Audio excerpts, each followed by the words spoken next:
Hopefully this is helpful, and it may sound counterintuitive, but if you're at a time in your life when what you want right now is safety and stability, in the way of like mental, emotional, and physical safety and stability, and you're finding yourself kind of in the spiritual community, dabbling, maybe manifestation, maybe crystals, maybe witchcraft, maybe energy, whatever it may be, where you're doing the spiritual thing too, there's something to consider, and it might not sit right away, but just consider it. If you're someone that is kind of wanting or feeling like you're at a place where you want safety. And what you might want to consider, the thing that might sound counterintuitive at first, so just give it a moment, process, sit with it, is the spiritual practices that you're coming across that you might actually be doing or considering doing.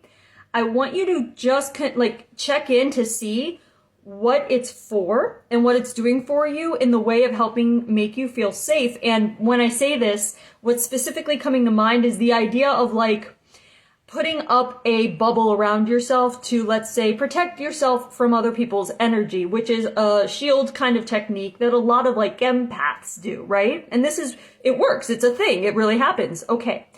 But the thing is, there's this weird thing where in order to do it, believe in it, and utilize it, and even want to do it, that means that it's coming from a place of not feeling safe, right?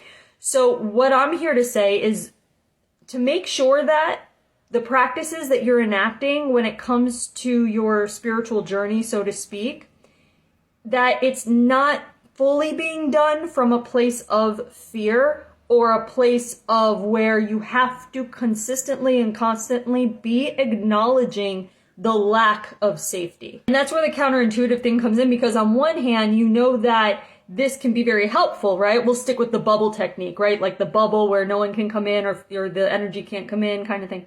So on one hand, it's like, yeah, that works, visualization and protection. But at the same time, if you're coming at it constantly from a state of, I need protection, like that kind of desperate, unsafe energy, and the focus is there, that's also perpetuating that you are unsafe. And that in itself could keep you further away from the goal of stability and safety overall. So basically, it just comes down to being aware of, I guess, the intention and emotion behind the practices that you're doing for the sake of protection. Kind of approaching these practices as like, oh, a bonus, rather than I need this to be safe. So as not to consistently perpetuate a lack of safety. Good luck.